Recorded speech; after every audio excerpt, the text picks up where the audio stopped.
Welcome to You're Not the Boss of Me. If you are determined to break glass ceilings and build it your way, this show is for you. I'm your host, Beth Graves, and I am obsessed with helping you to not just dream it, but make the plan, connect the dots, and create what you crave. Are you ready? Let's get started.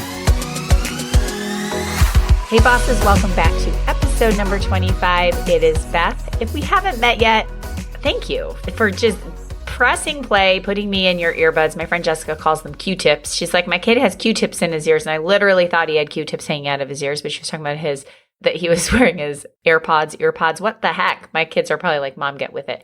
So anyway, you have chosen to listen to this podcast today for a reason, and there are so many ways that we find them. I have had divine intervention of what I call the podcast scroll that literally shifted my entire way of showing up in my business because of one podcast. So I do not take that lightly. And I want to thank you for being with me today.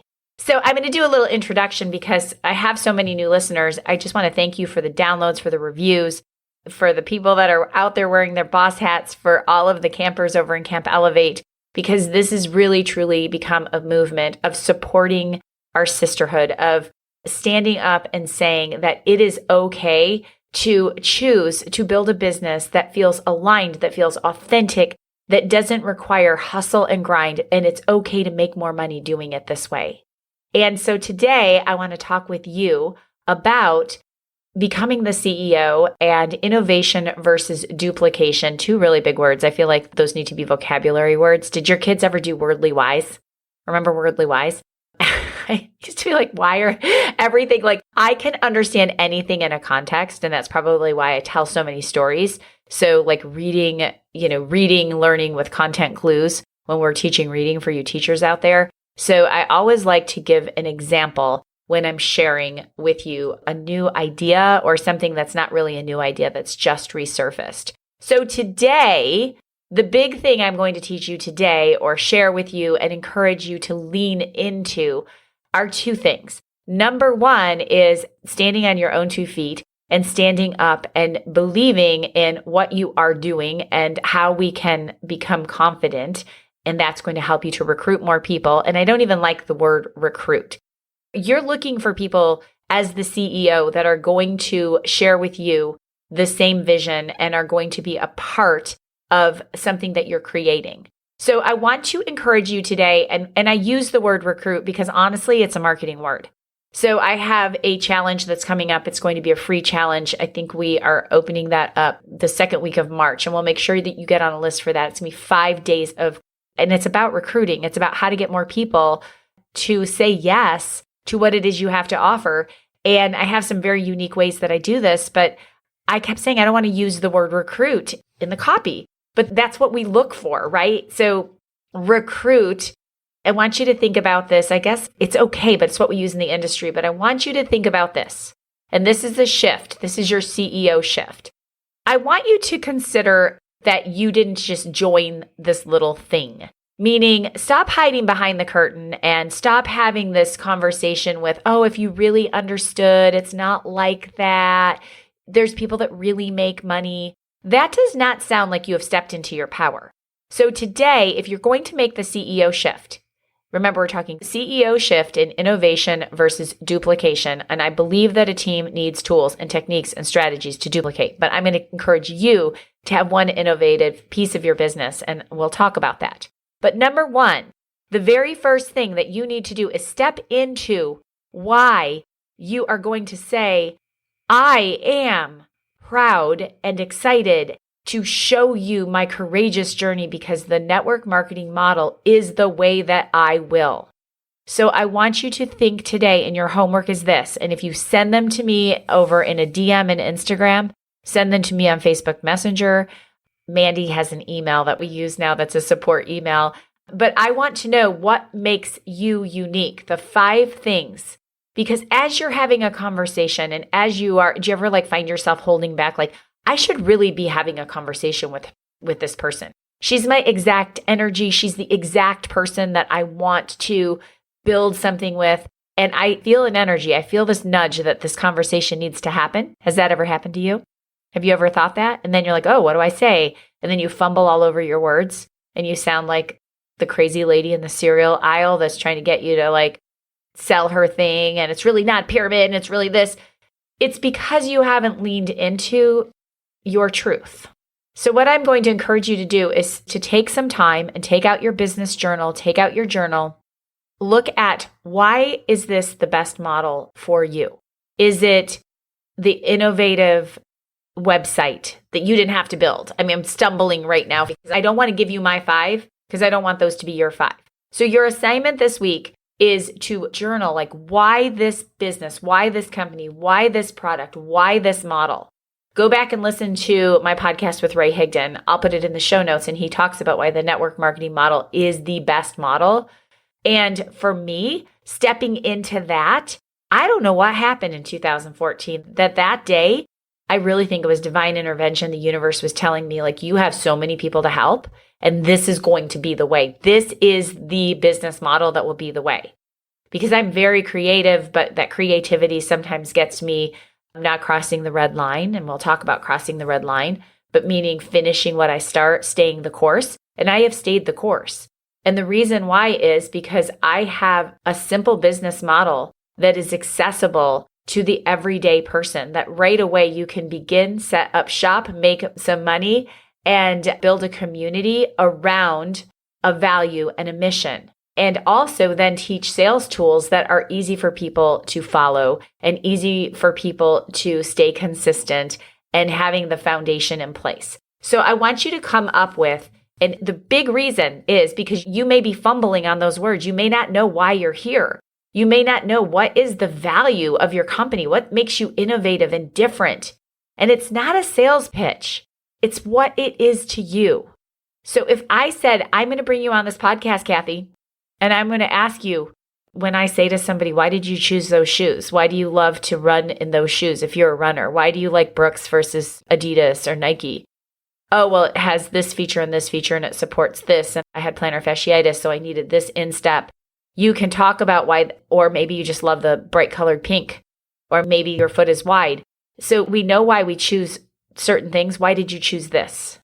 Why did you choose the school that your kids attend? Why did you choose your house? What were those features in it? What was important to you when you were choosing your apartment, your house, where you live, your car?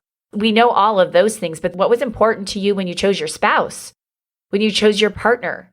What was the value that you wanted in that person? Do you know those things? Because that is when you start to really, really lean into this power of your communication, of your marketing message and your visibility, which is going to be step 2 of this podcast. So I want you to take some time and start with something that you know. Start with your spouse. Start with maybe the house that you chose. Why did you choose a vacation? And start to pay attention and notice those things in your decision making. And then you can be a little bit more discriminatory on how you make a decision. And so you're not just saying yes, yes, yes, yes, yes. That's a side note, but why did you choose the network marketing model, specifically your business, and keep it brief and simple and know it? And say it in the car and pretend like you're being interviewed by Oprah. Pretend like you're on this podcast and I say to you, Mandy, why did you choose that? Like, what made you make that decision? And then practice it and start with the 5 bullet points. And I don't even want to call it a pitch because people can feel a pitch from a million miles away. But when someone talks to me, I am so sure that I need to share this message, that I need to help that woman that was looking for her voice, that was feeling lost, that was feeling stressed out, what was keeping her up at night. And so I don't just be like, oh my gosh, this is so amazing. It's awesome. We have all these things. And this person did this and this person did this. And oh my gosh, and she lost 32 pounds and blah, blah, blah. I want you to know, and I want you to be clear. So I want you to journal it. And I can't give you those answers because only you can do it yourself. We're going to do some work on that over in Camp Elevate. If you're not in the group, the campelevategroup.com, it's free. We have so many amazing thousands of women in there and some really awesome men who are showing up for each other. And I do a lot of training in there. So we're going to talk about that. So I want you to journal that. And I want you to really lean into it. And as you lean into this with all of your choices, with all of your decisions, if you look at what is the quality in my spouse that I love so much, and sometimes those good qualities that you chose become the annoying qualities. And so one of the things I love about Don is I love that he takes care of all the little details and he pays attention to those things. He doesn't let things slip through the cracks. And when I wasn't in gratitude, And when I wasn't focused on all of the things and the rich life that we got to lead together, that started to annoy me. Oh my gosh, here he goes again. Did you remember your driver's license? Did you remember your passport? Did you remember this? And I started to become annoyed by those little things when that was truly the big quality that I wanted and prayed for and thought about and journaled about in the perfect partner for my life. So I want you to do that for your business. Is this making sense to you guys? So when you become clear on that, the next piece that I'm going to talk to you about in the CEO framework, step into your power. So before we go to the next point, I literally want you to visualize that you're in a room and it's dark and you're looking for the light and everything's kind of out of place. There's books and there's things on the floor and shoes that need to be put away. And how does that feel? It feels confusing, right? It feels like I can't get started until I clean this up. And then I want you to step into this room. I want you to step through the door. And I want you to visualize how it feels to be in this clean and open space, however that looks for you. For me, it's stepping into this room that has a rich rug that is deep jewel toned. It has a meditation corner. It has a clean desk that has some very beautiful pens and books. And it's just inviting. I've got my microphone there and I walk into that space. That's what I've done with my office, is walked into a space and created a space where I could create. So I want you to think about that in your business. Does your business feel like that cluttery office where you don't know what to do next? And when you get clear on what you do and why you're doing it and how you're going to share with those 5 bullet points and you journal about it and you really, really lean into it, you guys, you have to do the work. I can't tell you the 5. You've got to do the work, and then you've got to keep doing the work of why you're grateful, why this is working, why you're doing this to be in it for the long term, why the little things like the details, remember when I talked about Don, why those little things are not going to create disruption in what your daily plan is. So I want to encourage you and invite you today to walk in, stand up, take a step from hiding behind the curtain in your cluttery room, really not knowing why you made this choice, because you're listening to this podcast because you want to make a shift. You can use this strategy any single time that you need to make a shift. It's going into being clear on what are those amazing, awesome things that had me make this choice, and step into it with clarity. So that when you have that conversation, when you're at the running store buying those running shoes and you just have this intuition, and I need to open my mouth and connect with this human. And instead of going out and buying a $27 script that's going to allow you to connect and have conversations and recruit and grow your team like crazy, we've all done it, that you literally will have the words, the connection, because you are so clear on it. So clear. I want you to think about this.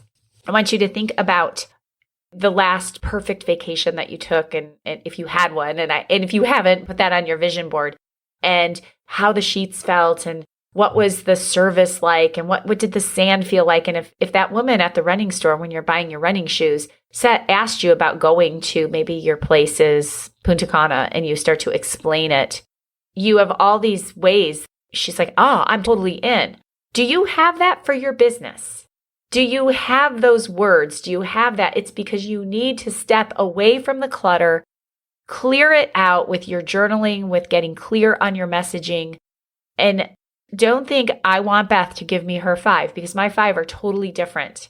And the way that you can do this is to do some journaling prompts that go back to where you were and where you want to be going, or what you wanted less of in your life and what you wanted more of. Whenever I'm looking at, am I going to go in the right directions, I'll say, what do I want to do less of? What do I want to do more of? And does that fit my more of? What looks like love? What brings me joy?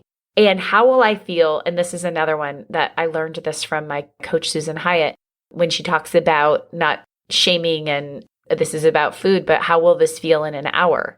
And so even when I don't have that conversation, how would that feel in an hour? So I need to do it now, but I want you to get very, very clear. So I promised you step 2 would be how to take this message And then use this in your CEO framework of how you build out your business plan of being innovative with your marketing and your visibility. And that sometimes is social media. Sometimes it might be meeting with a group of almost empty nest moms at a high school. But the next podcast, we are going to be talking about how we take this work that you're doing and then we put that into showing up consistently for marketing and visibility and for people to hear your message and find you, which is a huge, huge piece. But I am going to save that. I'm going to actually record that next episode right now while it's on my mind, and you'll have that episode next Monday. So this week, your homework is this, is I want you to think about and journal and really lean into, are you hiding behind a curtain? Are you kind of like in the shadows, not really talking about what you do? Or are you truly stepping into your power, stepping into finding your voice and committing to that? Are you visualizing? Are you journaling? And do you know those 5 things, 3 things, 5 things that if I were to say to you, Mandy, what is it? You would be able to say boom, boom, boom, and boom, and practice a little bit. Like, why did you choose that shaker cup? And I do this with my brain all the time. Why did you choose that shaker cup? Why do you like that white t-shirt? Why did you choose your spouse? Why do you choose those sheets for your bed? You can always come up with those 5 things. And when you find yourself getting caught up in drama, in somebody else's swirling tornado of emotions or boundary issues, start to really lean into, does this feel like love? Does this bring me joy? How will this feel in an hour? And when you know, like I know what I know for my business, why I chose my business. I know why I chose to work with women in a mastermind, but I also know what are my 5 agreements with myself, and they have to fall into place. And we'll talk about all those things on the podcast, but today it's business. It is, why did you choose the network marketing model, your specific business? Or if you're a realtor, why did you choose to work with Keller Williams? Why did you choose to do this? Why is it the best choice? Because what you're doing is not going out and recruiting and finding just anybody that says yes and puts up their hand. You want to be connected with the people that have the same vision that you have. And you cannot have that conversation unless you are very, very clear. So when I get messages from you, and thank you for sending me those messages that say, I think you were in my head. I think that today you read my mind on this podcast. And I think, okay, because I journal about it. I journal about what I went through. I journal about what are the things that when people say to me, I'm struggling here, how can I work through this? I want you to be so clear on why you made that choice. Step into the CEO role. Imagine that you are, you guys, you didn't just join a company and you're like, hey, I'm Joe Schmo and I'm the such and such oil person. You are Joe Schmo, who is the CEO of this business that is using the network marketing model to help men and women build their business. You are excited because the product that you are, think about the product that you get to put into people's hands will give you these results. Do you have clarity? And that is my question. Go on out there and get your clarity. Pull out that journal. It will come to you. And if you're stuck, go for a run, put on some Beyonce, go at your most creative time when you are feeling clear and do this work. And I promise you this, you will get such clarity on your message, such clarity on your mission that when you are trying on those running shoes and you feel this like, I am going to have this conversation. And you have the conversation and you ask a few questions and she says, well, why did you choose? Why did you choose what you're doing? You can literally say with passion, with clarity, that the energy and the vibration is there. And she may or may not say, oh, hey, yeah, let me take a look. But you know that you have done your work. And then you make a connection on social media because she might not say yes right away. You stay connected. You stay in the same space because at some point she may say, gosh, I remember hearing Beth say that while she was trying on the running shoes. She had such vision, she's so excited about this. And I'm really tired of this 9 to 5, or I really need to get some therapy for my son's speech. And maybe that's something that I'll take a look at. But you showed up and you had passion and you have vision and you have clarity. So let's go out and do that today because there is someone waiting for your message. There is somebody that is just sitting there thinking, I can't pay my bills, or I feel disconnected. I feel alone. I didn't know what I needed on that day in 2014, August 6th. I didn't know that I desperately needed to have a shift, go from selfish to serving. I didn't know what I could contribute financially to our family to change the entire legacy. I didn't know. But it was the authenticity and the excitement around Blair's message that allowed me to enter into this space. And then I became clear on another mission, which was to help serve all of you who are looking to build a business and have that financial freedom and have that clarity around who you truly want to be and show up to be in this world. So thank you for being with me today. As always, I am so grateful for our time together. And if you want to connect more, shoot me a message about your 5 things. Come on over to the Camp Elevate group. And next week, we will go into, once you have this message, how you show up with it to start having people really, really curious about what it is that you do and how you can really make an impact by getting this out into the world. See you all next week. Thanks so much for hanging out with me today on You're Not the Boss of Me. I'm hoping that you found one thing that you will do today that will allow you to move forward to that big, audacious goal. And I have a favor to ask of you, and that is leaving me a 5-star review over in iTunes. Every single week, I read your reviews. I love hearing what you have to say, and it allows me to bring you more, to get more people to interview that are doing the thing, breaking the glass ceilings, creating what they crave, and helping you with your game plan. So leave me a 5-star review, and when you do, I enter you to win the You're Not the Boss of Me swag. So make sure you leave it, and we'll reach out to you if you're the winner. Thanks so much for hanging with me today, and we'll chat with you soon.